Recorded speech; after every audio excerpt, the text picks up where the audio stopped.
Our Universal Radio Studios. Celebrities from TV, music, movies, literature, politics, and show business. At one time or another, they all come to The Ron Sedgy Show. So why don't you?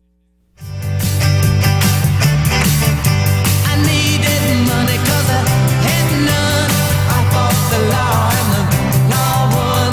I fought the law and the law won. You can try fighting the law all you want, but the law is always going to win.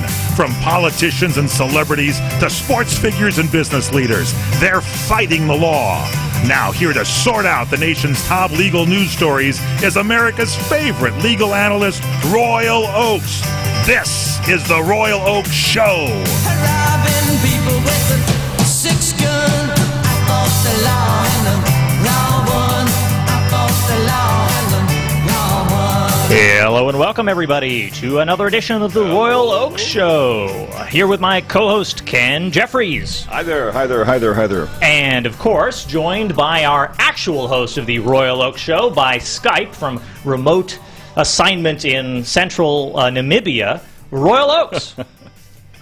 Hey guys, how you doing? Good to be with you. Thank you for joining us despite your faraway location. So, folks, today we're going to be hitting, of course, the news of the day. We're going to hit Kavanaugh. We're going to hit Bill Cosby. We're going to hit Trump and his limitations on the FBI investigation. By the way, it seems like a year ago about Bill Cosby, right? doesn't it? It was like 3 days ago, but everything from Thursday and Friday, and even today, it seems like it crammed 3 weeks of news yet again into a jam-packed day. I saw somebody brilliant on Twitter the Sunday before all this nonsense went down. They tweeted out, "Next week has been exhausting." And you know what? It has. Oh my goodness, it has. But, all right, top of the order, we're going to go through our normal format here, ladies and gentlemen. Don't worry. We're going to slide into this process slowly and carefully. Dessert first, as usual. So, we've got, delicious stuff. We've got, speaking of delicious stuff, an international incident that shocked the world. We've got a German bodybuilder who became a triathlete, who went to an all-you-can-eat restaurant and was persecuted for his ability to eat and was banned after 100 plates of sushi that roughly estimated amounted to 18 pounds of raw fish. Now, Ken, I don't know when the last... fish, I guess. Who doesn't, right? I don't know when the last time you went to an all-you-can-eat restaurant was. I try to avoid them, actually, you know. That's probably a smart health choice for all of us. This is the decadence of our modern culture that says an all-you-can-eat restaurant is a good idea. But, I mean, it says it right on the sign. Is this poor guy being persecuted merely for his ability to consume an incredible, unbelievable, inhuman amount of food? 18 pounds of food? I think the WHO would classify that as an unhealthy amount of food. Royal Oakes, what's the largest amount of raw fish you've ever consumed in one sitting? Well, you know, I can get a little greedy at a sushi bar, but the price adds up, and so you always cut yourself off. But as I understand it, the conflict here was it was an all-you-can-eat night at the sushi bar, and this guy was about to bankrupt the place, and I think it's either about to go into litigation or maybe it's already gone. But, maybe I'm too simplistic. I have a solution. All the proprietor had to do was say to this guy as he was 10 and 15 plates in, he said, "Can't you read? That's all you can eat." And then, pretty good. Good escort him out. Well done. Nice. Hey, I mean, turn it on its head. As long as we're being legalistic about the thing, absolutely. My opinion is the complete opposite. If you put up an all-you-can-eat sign and somebody can eat you out of house and home, you made a very bad bet. And you're a casino that offers, or a bookie that offers very bad odds, and you've doomed your business. But you know what? This man is literally eating you out of house and home, and he deserves it. Well, it's nourishing. It is. It is to know that there are people out there who can achieve superhuman feats. I would categorize this man as an American hero. Sorry, a German hero. Or a sub. If you want to food, you know, the postscript to that, as I understand it, Con, is that, of course, these sushi bars, like most restaurants, they make big money on alcohol. Oh, yeah. And this guy, instead of eating gallons of Dom Perignon with his sushi, he ate nothing but herbal tea. And so this was adding insult to injury. So I think they should have just kicked the guy out and put up with the legal consequences. The guy's a triathlete. This is him min-maxing and perfecting his craft. So they get 5 guys to kick him out. Okay. All right. Next topic, folks.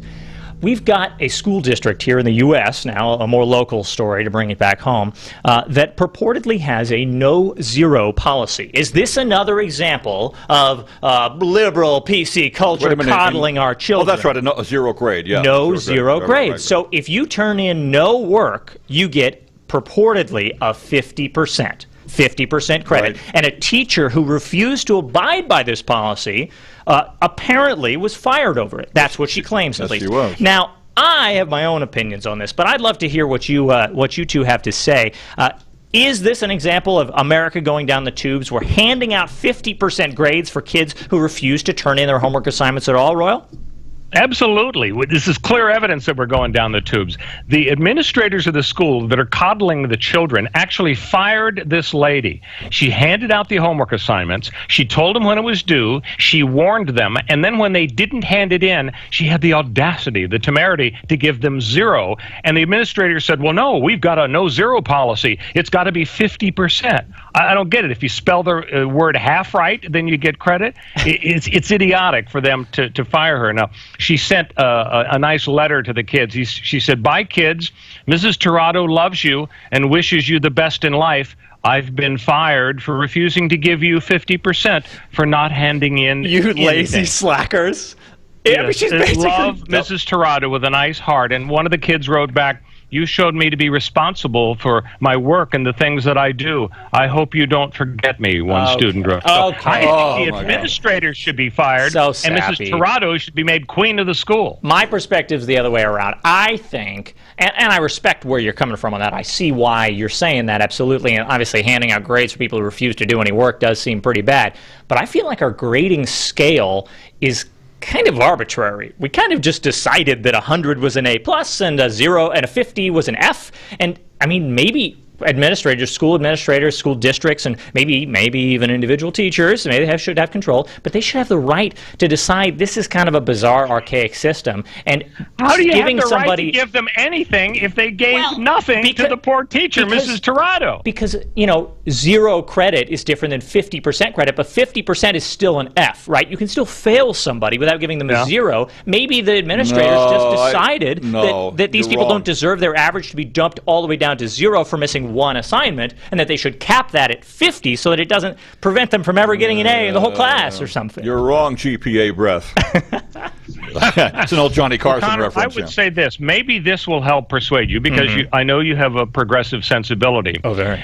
So administrators relied in their termination decision on the legal doctrine that we can fire somebody for no reason at all. It's an at-will employment. And so the poor teacher was in the position of saying, hey, let's use some common sense. You're saying you can fire me for no reason at all, but you're firing me for a bad reason. And so, if that came along as a plaintiff's case, Connor, as a progressive attorney, you might be tempted to take Mrs. Tirado's absolutely. Case. As long as I get paid at the end of it, of course, naturally. What if they paid you 50%?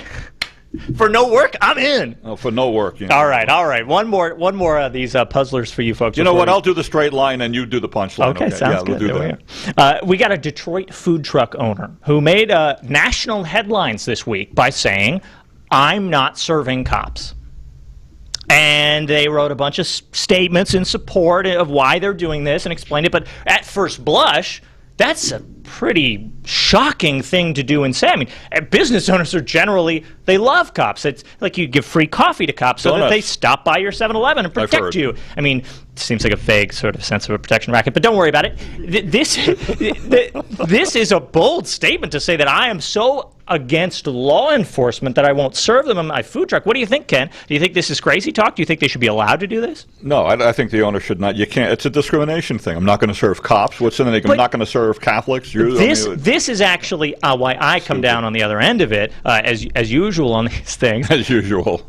I think the big difference there is cops aren't a protected class. They're not constitutionally recognized. They're not the subject of discrimination. Cops are, by their definition, they're categorically people with power, right? These cops are people walking around carrying guns, representing the authority of the state to, crush little normal human beings, so they don't need our special protection. Royal, you sound like you want to break in. I have a thought on your point there. Please. I think you're right when you say cops are not a protected class, but my observation would be food truck operators who ban cops are not a protected class. Okay. Because they won't be protected when somebody shows up with a knife to their throat. Okay, so a strategically unwise choice, maybe, not to serve police and draw this much attention. But you know what? Sometimes you got to be a Colin Kaepernick out there and throw your career out the window. In the toilet. For Yeah, something. to me, I think you're right in terms of the legality of it. Maybe Right. nobody could sue the food truck operator for discrimination, Right. even though Ken's and my instinct, I think, is that they should be. But I mean, think about it. It's one thing to say there are a lot of bad cops out there, but to say I'm not going to serve the police and they're an institution available to the public, a restaurant and so on. What do they think they're going to do if grandma is being held up there at the food truck? If somebody is about to kill them or their kids in the food truck, who are they going to call? Well, of course. If they're not going to call the cops, do they have some sort of gang of marauding armed food truck friends that are going to come save their asses? Friends of the food trucks, Food trucks, yeah. I expect they still would call the cops. Let me read a bit from the food truck owner's statement. Quote, "The majority of my neighbors, customers, and myself do not feel safe around law enforcement agents, ICE, DPD, Detroit Police Department, Homeland Security, Unless we etc." need them. Quote, the Post said, quote, "I have asked friends from the National Lawyers Guild. I'm well within my rights to refuse." National Lawyers Guild is a very liberal organization. "Within my rights to refuse service to law enforcement agents. This is for the safety of my neighbors and customers who have all become friends and myself," said the Post, which was accompanied by a photo bearing the message, "We reserve the right to refuse service to cops." The missive ended with the hashtags, hashtag Black Lives Matter, hashtag Refugees Welcome, and a profanity in Spanish insulting immigration officers. Okay, so that's not going to make many friends there. But this position that I'm taking, I think even without the "my friends and I don't feel safe," cops change the environment, the dynamic. They make people uncomfortable. They're going to drive people away from my business. This is maybe a business-savvy decision. I don't know about that. But even absent that, I still think that this is a valid form of protest that this person has more than the legal right to do. They should be lauded for taking a stance, even if it's a stupid stance that brings them, no benefit. But that's just my liberal, progressive, millennial opinion. I'm just stepping in it, alive on the internet for all to see. Right? Sorry about that. Going off the rails a little bit, maybe, as to the liberal versus conservative end of the spectrum, to be so anti-police officer. But we're going to get into our main topics here. We're going to get out of the dessert first area in just the meat is coming, I swear. But before we do, we're going to hit our final usual programming note, the moron of the month. So before we go to break, we're going to get that little jab in against some random, poor, innocent person out there in the world. This week it is, let's see. Oh, wait, it's not a random, poor, innocent person in the world. It's George Zimmerman of Trayvon Martin fame. George Zimmerman, who sent threatening text messages to Beyonce and Jay-Z over their production of a documentary about Trayvon Martin and his death. This guy can't stay out of the news for violence of one form or another to save his life. Zimmerman, please put your head down and be a normal human for the rest was he tweeting about this? It wasn't tweets, it was text messages to the producers of the documentary threatening their funders and bosses, Beyonce and Jay-Z. Doesn't he know, first of all, he's threatening American royalty here? Beyonce and Jay-Z, are there more sympathetic targets, royal, than Beyonce and Jay-Z in America today?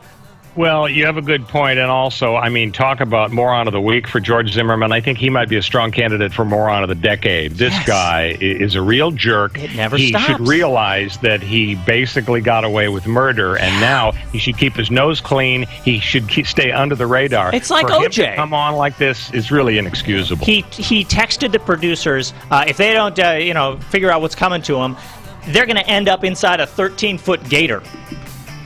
If that's not a Florida-centric message from our resident Floridian, George Zimmerman, I don't know what is. All right, folks, we're going to be back in short order here on the Royal Oak Show. See you in a second. We'll be back on CRN with the Royal Oak Show. You experiencing pain Back pain, shoulder, elbow, or hand pain? Pain from a sports injury? If so, schedule a visit with Dr. Michael Sheps, the leading expert in laser therapy for pain management. Call 310-873-4422 or go to drsheps.com. Experience Epic T, the breakthrough laser therapy system that Dr. Sheps developed to make you pain-free in less time. Laser therapy is a non-invasive, safe, and effective in-office procedure that penetrates deep into your skin without damaging the tissue. It perfectly targets areas of pain to promote fast, natural healing. Relax your muscles, ease muscle spasms, joint stiffness, and arthritis pain while increasing blood circulation. For over 25 years, Dr. Sheps has helped Olympic athletes and sports enthusiasts alike get back in the game. Schedule your visit with Dr. Sheps at his Brentwood office in California. Call 310-873-4422 or visit drsheps.com. That's DRSHEPS.com, 310-873-4422. If Ernest Hemingway was alive today, would he say this to you? Shakespeare, Mark Twain, Edgar Allan Poe, all great writers. And after reading your book, I simply must add you to the list. Wait, you don't have a book yet. So make a free call to Page Publishing. Their expert staff can help you turn your book idea into a real book, a masterpiece that could someday make the bestseller list in hard copy and digitally all across the world. Page Publishing can help you completely take your idea for a book, write it, and publish it. So if you want to join the ranks of some of the most famous authors in the world, call now for a free information kit. Turn your book idea into publishing gold. Make a free call right now to Page Publishing. 800-378-3212. 800-378-3212. 800-378-3212. That's 800-378-3212. Hi everyone, this is Fred Dreyer. You listen to me every week on the Sports Lounge. Well, I'm here to tell you my good friend and co-host Michael Horn is making his wine knowledge and his incredible industry contacts available to you. Mike will educate you in the world of wines. He will stock your wine cellar, wine refrigerator, or wine rack with one-of-a-kind wines. Also, as a lover of a great glass of port, I will share with you my experiences in finding the cigars that fit your palate. I will help you stock your humidor with great cigars that reflect your growing taste and the very best smokes for your budget. Mike and I can set up a once-in-a-lifetime wine dinner, and I can host a sports cigar party. Call us today at 818-818-6400. That's 818-818-6400. Let us find the dream wines and cigars of your lifetime.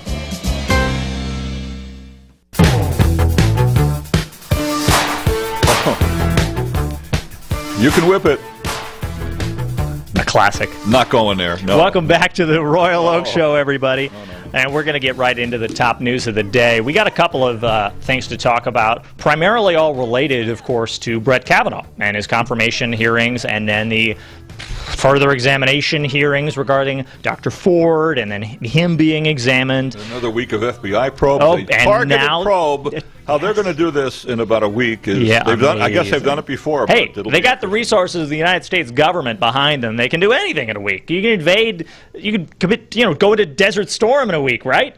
They can figure it out. All right, and then we got Trump's reaction to that probe, where he said, I'm gonna endorse the probe and direct the FBI to do it, but limited scope. So we'll get into all that. Right off the top, though, we have even more recently breaking news that Elon Musk, CEO and chairman of the board of Tesla Motors, and every other Tesla entity, is no longer chairman of the board as part of a settlement with the SEC, the Securities and Exchange Commission, over mainly Elon Musk's personal Twitter account. He is stepping down as chairman of the board. Is this the financial version of the Me Too movement? Are these financial, scumbags who are lying and scheming their way through corporate America? Taking the company private, right? Or I can Yes. do. Is that something you're supposed to do? I'm blowing this out of proportion here. It's not a movement. This is Musk being stupid. Royal, I'd love to get your reaction on this, but to me, this just seems like petulant, childlike CEO run amok. I mean, does this guy not talk to his lawyers? Well, yeah, I'm kind of confused. I mean, as I understand it, what's happening is that he is no longer going to be chairman of the board, but he is going to be allowed to remain as chief executive officer. Right. So I guess first question is, what triggered this? Was it because he smoked dope on a podcast? No, that's the crazy because he thing. ruminated about taking the company private? Yes. Exactly. What That's I'm saying it wrong exactly. So he tweeted out saying, thinking of taking the company private at $420 a share. That's a good choice of number. Have secured backing. Just a coincidence, financial I'm backing. sure. Yeah, oh, yeah, total coincidence.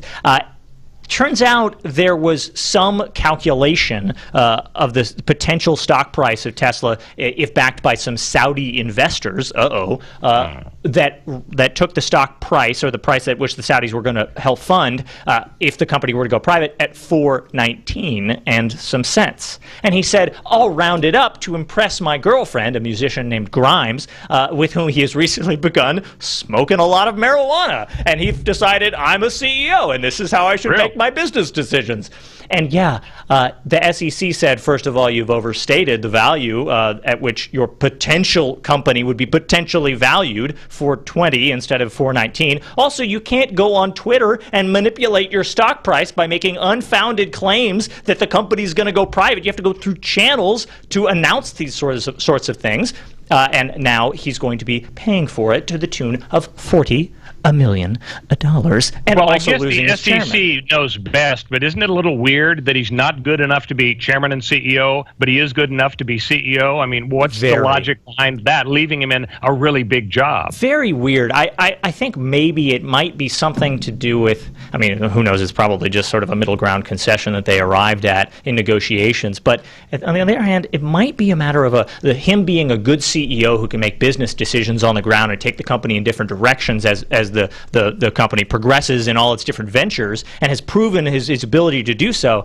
But they aren't sure that he's, sort of smart enough and rational and well-reasoned enough to be the chairman of the board as well. Maybe they need the board to be a check on him, but they still want his intuition, experience, knowledge on the ground day to day. You know what? If he can put me in a tube and get me to San Francisco from LA in 20 minutes, he can smoke all the marijuana he wants, as far as I'm concerned. Yes, Hyperloop, please, baby. I will put my life savings down on this Hyperloop thing happening. I'm driving an hour to work each way recently, so the idea of the commute is really, really burning me. I mean, come on. The idea, if you could make the world that much more efficient, shouldn't we let Elon smoke wherever he wants just to get it done?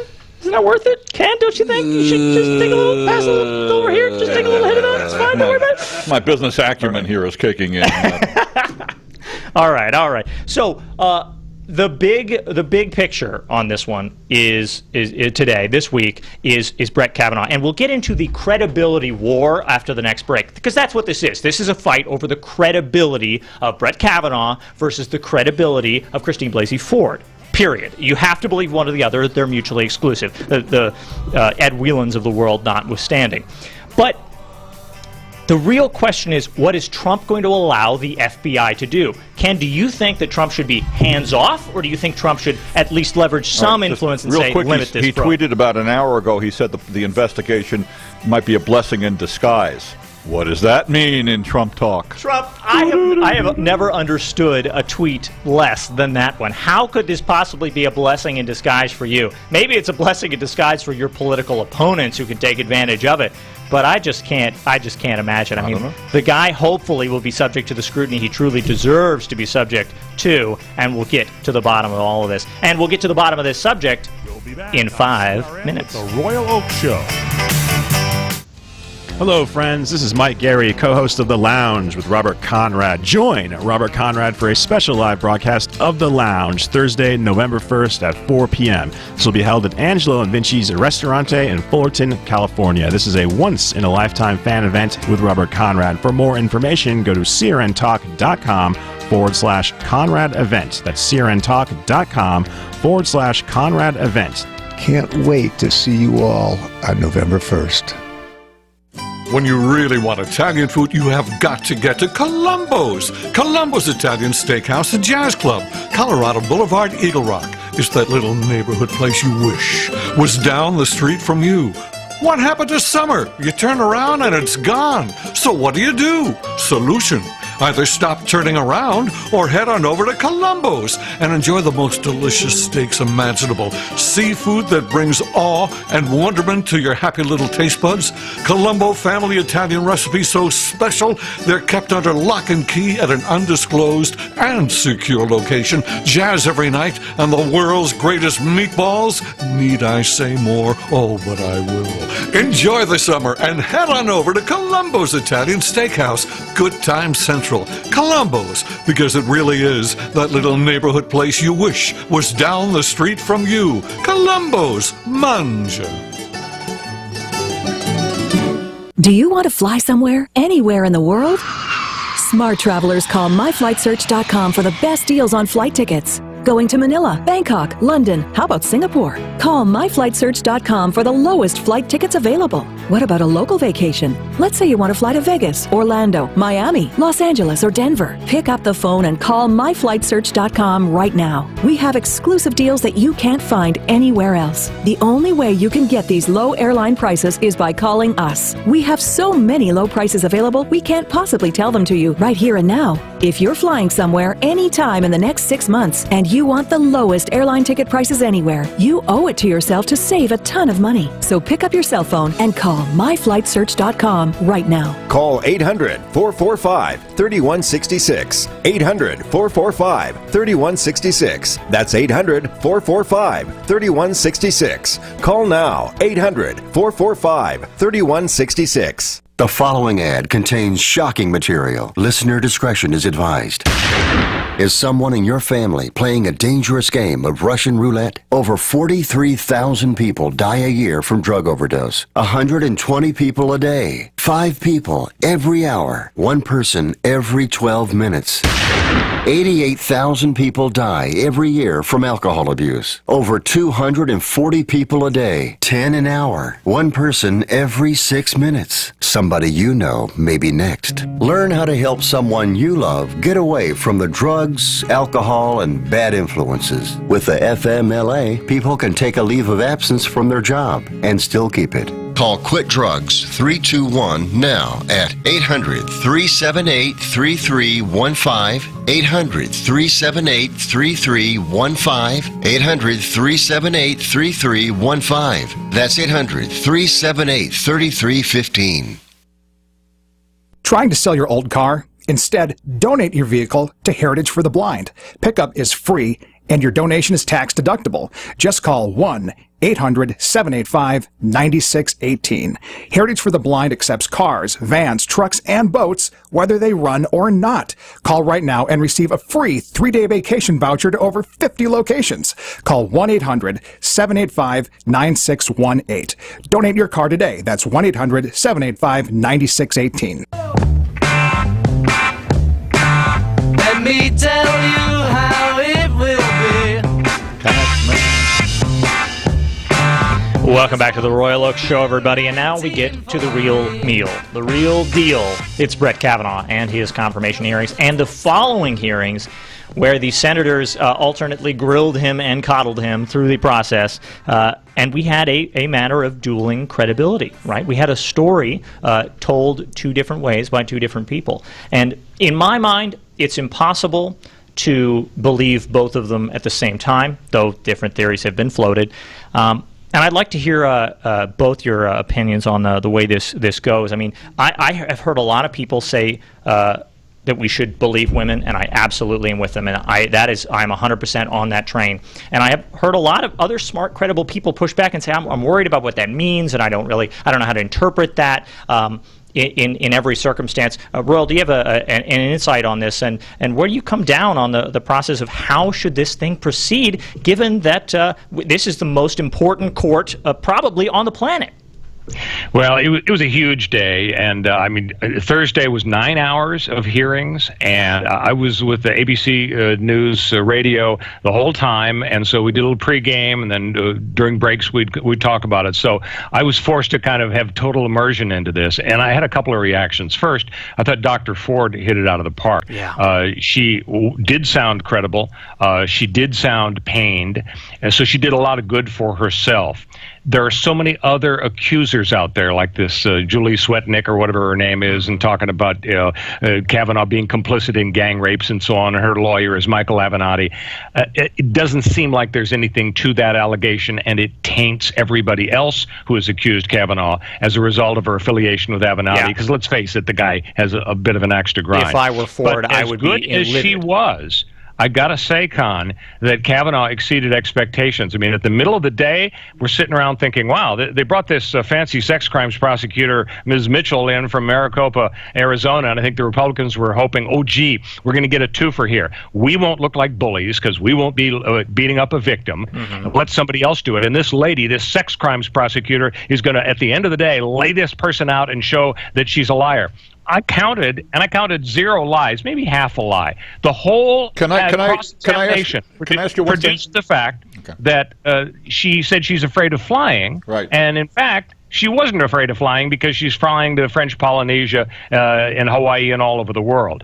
But Kavanaugh, with his anger and with his substance in terms of no corroboration, all of the witnesses that have been identified pointed out that, you know, that they didn't agree with Ford's account. I thought he did a lot of good for himself. And at the end of the day, I think the betting was that he might squeak by. And then, of course, we get the drama with Senator Flake. So he's going to call the tune, as well as the two women from Alaska and Maine. Yeah, I was going to ask you about the flying thing, but that was no big deal, you think?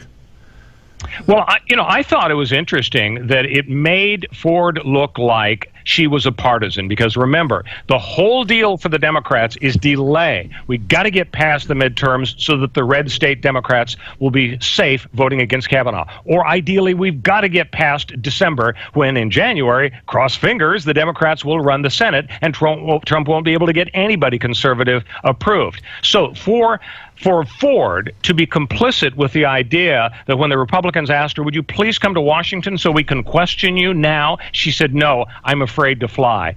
That really wasn't true. She may be afraid, but she gets on planes all the time, including every year to visit her family in Delaware from the West Coast. So she looked a little bad for that, but that's extraneous. Bottom line is, I don't think people doubt that she had a traumatic experience. The real question is whether Kavanaugh was the culprit, and he kicked up so much dust, so much doubt, that, again, I think what's going to happen is that Senator Flake is going to get his wish. Trump has approved the idea of the FBI investigation. What does that mean? That means the FBI G-men are going to roll in, and they're going to interview 5, 10, 15 people, going to have big transcripts. They're going to hand them over to the committee, and you know what's going to happen. The Democrats are going to say, oh, my God, this is so fascinating. We've got to have months of hearings. We've got to subpoena Mark Judge. We've got to cross-examine these people. Thank you, FBI, for the questions and answers. We'll take it from here. We need another 2 or 3 months. And you know what Grassley's going to say? He's going to say, nice night, gentlemen.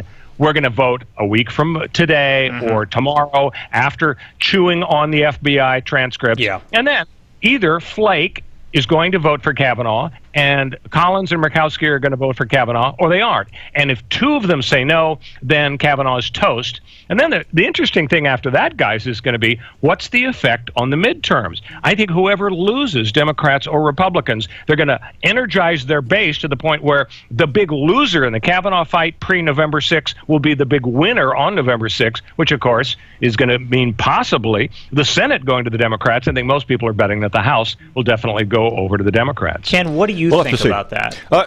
About all the politics involved. Yeah. Which base is going to be energized? I covered some of this week for KBC, as a matter of fact, and regarding the hearings that day as well. I was doing that for anchoring for KBC, but nobody knows. Yeah, I mean, nobody knows. I mean, that you can. My head is spinning. I wanted to inject something else, and I kind of apologize in advance. Not at all. The beer. The emphasis on beer. Yeah.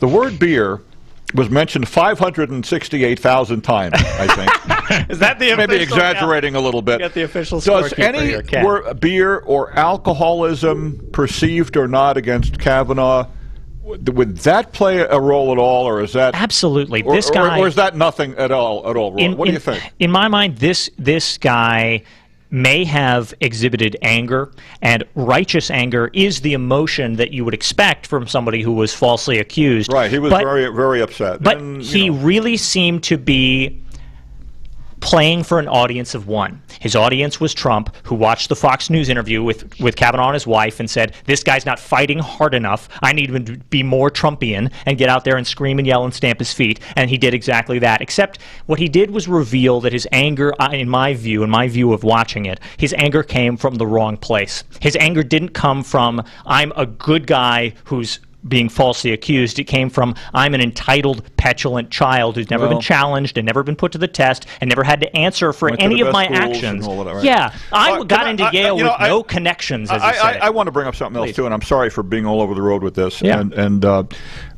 also, I want to talk about his questioning of Senator Klobuchar of Minnesota. God.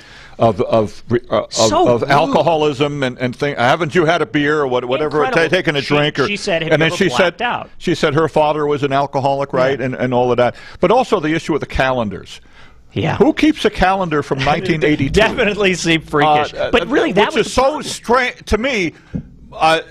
To me, it's, let's just say it's interesting. And he said his father kept calendars too, didn't he? Or am I wrong with that? Apparently, he did. And he this said calendar, he got the idea from his dad in the 9th grade. He happened to have a calendar from 1982 saying Beach Week or something. He's a very organized guy, Ken. He's a very organized guy, yeah. Yeah, well, I mean, this is the problem. I think the calendar actually worked massively against him because it allowed Kavanaugh to step in it and ruin his own credibility by constantly lying for no reason. Kavanaugh lied about never having blacked out, which is just insane given the context. But who would keep a calendar? Yeah, I don't understand. Kavanaugh lied. You're getting worked up on the calendar issue. Kavanaugh lied. I am.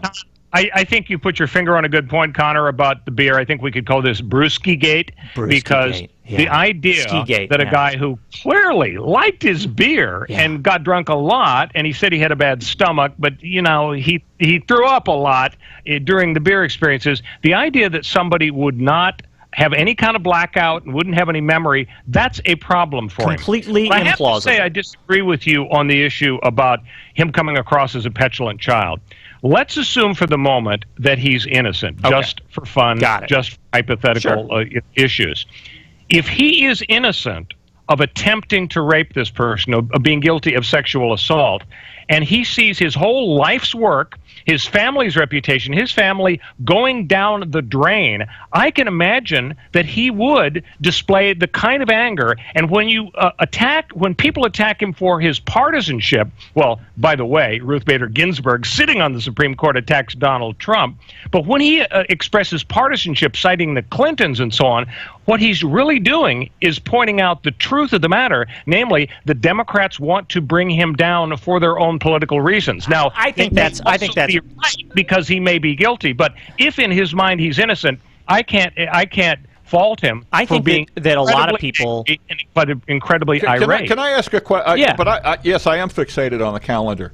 Again, who would keep a calendar? Seriously, do you have a calendar from 1982? No, but I did keep calendars in school and high school and the rest, not for summer, but a lot do you have it handy in case the Senate Judiciary Committee wants to see it? Well, whose parents kept their comic books from childhood and who's threw them away? A calendar? Royal, you've got some boxes of comic books because your mom was the only woman on the planet who didn't throw them in a fire as soon as you went off to college.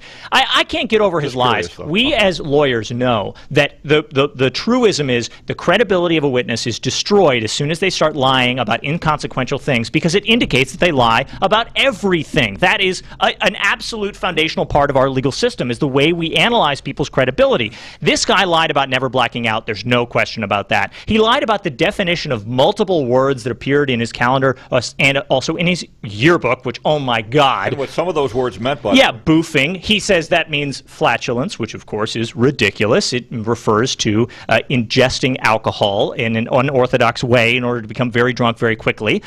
He lied about the phrase devil's triangle and said that's a drinking game when everyone instantly knew that was a lie. That's not a drinking game. It refers to a sex act between two men and one woman. He lied about saying that he didn't know Dr. Ford, which is implausible given that she testified that she had been dating one of his closest friends. That friend's name appeared in Kavanaugh's calendars that he put forward 13 times in that single summer. He lied about what ralphing means. He said it was an inside joke about how he had a weak stomach, when obviously it referred to throwing up from drinking too much alcohol at this beach week thing that he and his friends did. He lied about being a member of the 100 Keg Club that Mark Judge referred to in his autobiographical book. He lied about effectively everything, and everybody's response to that is, well, those are these small ancillary lies that don't matter. Do not give me that. He lies about alcoholism, effectively, or at least abuse of alcohol, and he lied about sex with the Devil's Triangle thing. What is he accused of? Drunken sexual assault. He's lying about things that are absolutely 100% on point, and that destroys his credibility everywhere. And we should be recognizing that. We shouldn't be saying, well, he can get away with a couple of lies.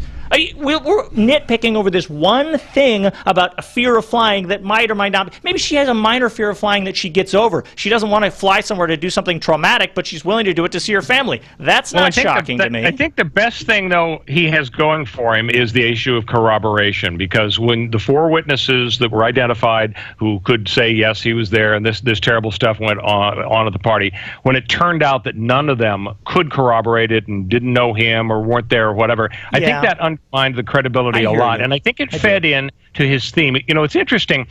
He said a couple of times in his interviews, I feel like I'm in the Twilight Zone. And, of course, as a big Twilight Zone fan, I kind of zeroed in on that. Ruined the show for me. I got to thinking about one of the most famous episodes from the Twilight Zone, about little Anthony, who would wish people into the cornfield with his mind, the power of his mind. In other words, he would destroy people just because he felt like doing it. And I think either consciously or subconsciously, Kavanaugh was trying to reach into this iconic episode of the Twilight Zone and say, essentially, I am a victim of an Anthony, somebody who is wishing somebody into the cornfield, somebody who by their word alone is able to destroy people. And although you can stack up the credibility and say he's a damned liar and I really believe Dr. Ford, I think his message resonated with a lot of people, because some people say the Me Too movement has gone overboard in the sense that people are too prepared to unquestionably accept as true every allegation. And of course, that can't be fair. That can't be true. You have to have an objective, fair evaluation as to who is telling the truth. You don't look to a Republican partisan or a Democrat partisan. It's almost like we should have a FBI investigation. Yeah.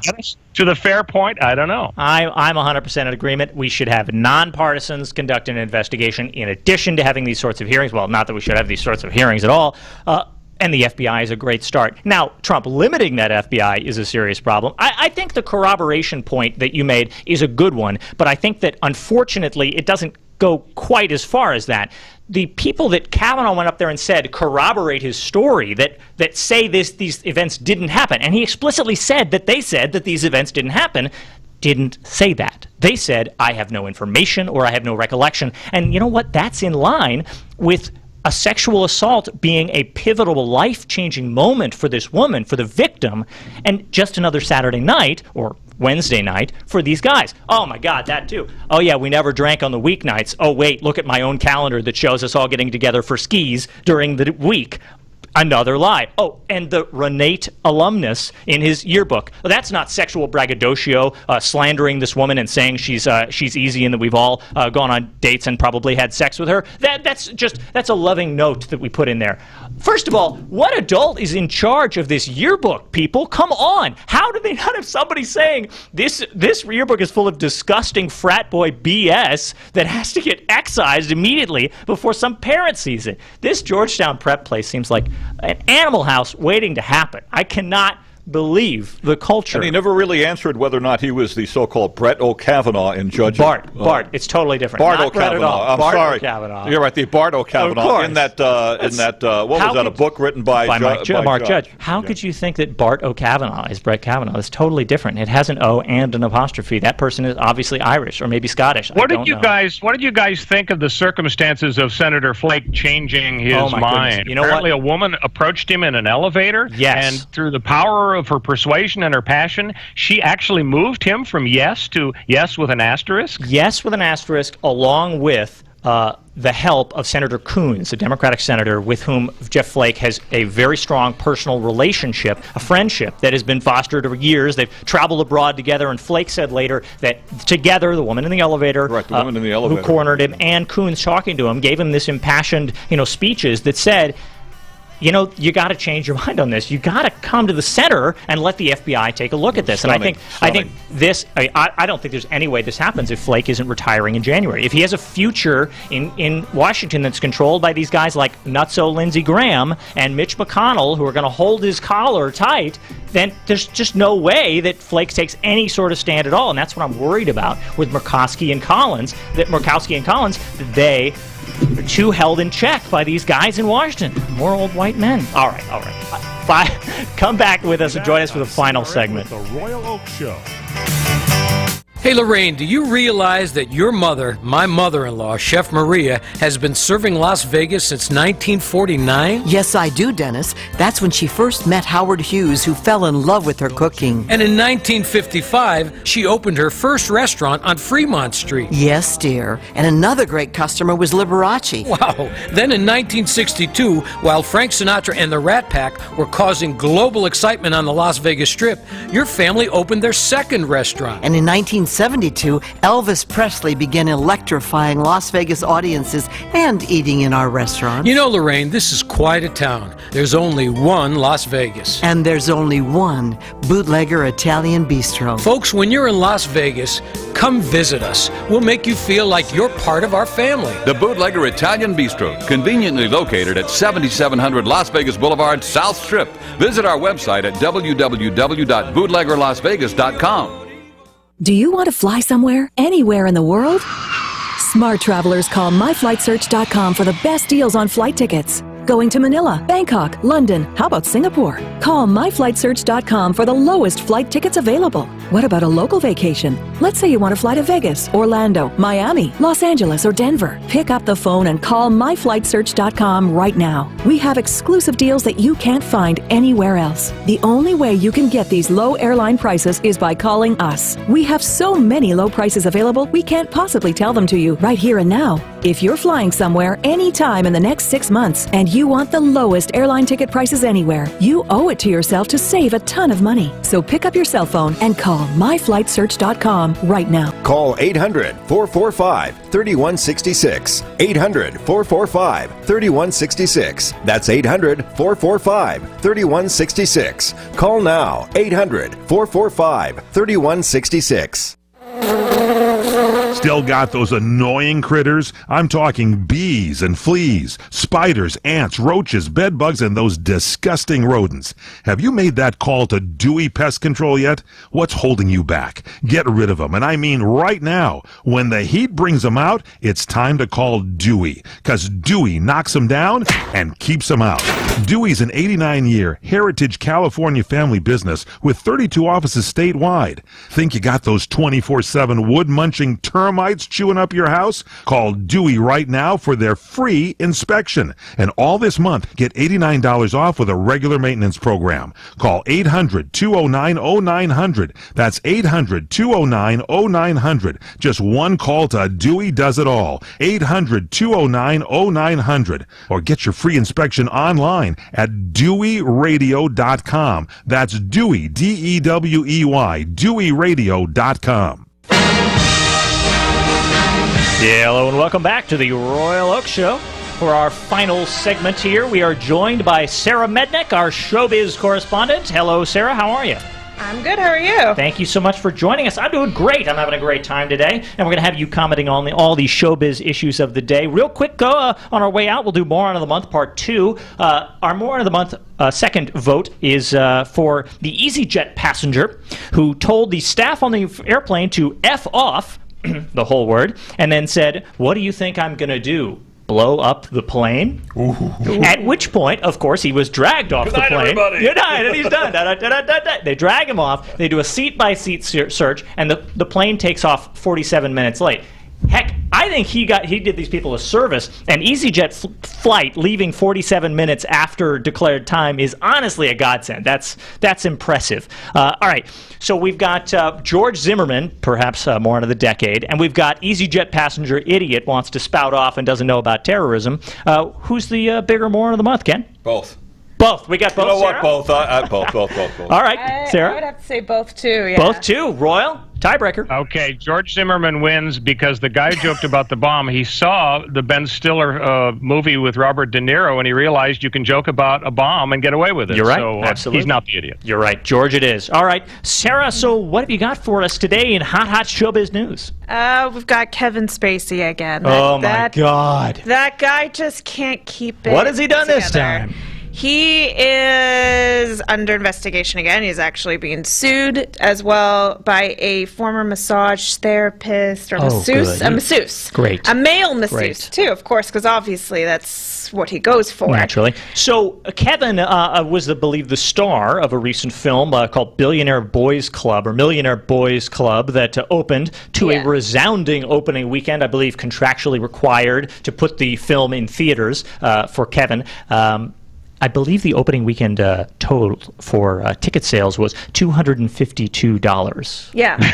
So would we say that this is the actual nail in the coffin, final bullet in the chamber, end of Kevin's career? Well, this one will definitely be because this one is in the statute of limitations. Oh, boy. All right. So we're going to see some fireworks. This takes place, this was basically, he was asked, or he's being accused of trying, or forcing the victim to touch him in a very sensitive area. Okay. And also All right, massaging. I've got to take on this, Sarah. I think that his career is collapsing like a house of cards. Yeah.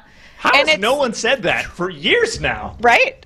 That's impressive. Wow. Well, he also tried to force kiss this gentleman. This is by the way, John Doe, which makes it to me a little more legitimate because this guy is also suing him for like emotional distress and anxiety because of it. It happened in October of 2016.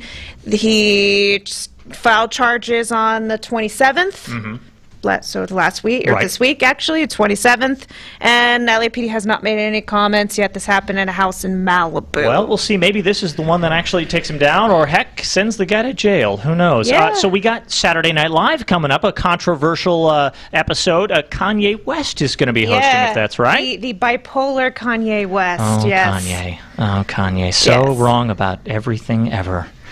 Oh, poor Kanye. So what are they going to do on SNL with Kavanaugh? I mean, it's everything in the news. It's the biggest item of the month, I would say, in Trump's era. I hope they do the opening thing with it. Oh, the opening monologue? I think they should definitely do something with like Kate McKinnon, as Ginsburg, again. Maybe that'd be great. Or Kanye West can play Kavanaugh and go completely nuts in front of the Senate Judiciary Committee and completely off the rails. Royal, would you like to see that? I wonder if they're going to treat Dr. Ford with kid gloves, or if they're going to make fun of her and have Kate McKinnon go overboard. And I have a feeling they're very sympathetic to her, so I don't think they're going to do their usual satire. No way. I can't see it. I can't see. I mean, what angle are they going to come at from? I mean, the Republicans couldn't even question her in the context of the hearing. I can't see it at all. All right, folks, thank you so much for joining us. Sarah Mednick, Showbiz Correspondent, thank you for joining us as always. Ken, thank you for co-hosting, and Royal from Assignment. See you all next week.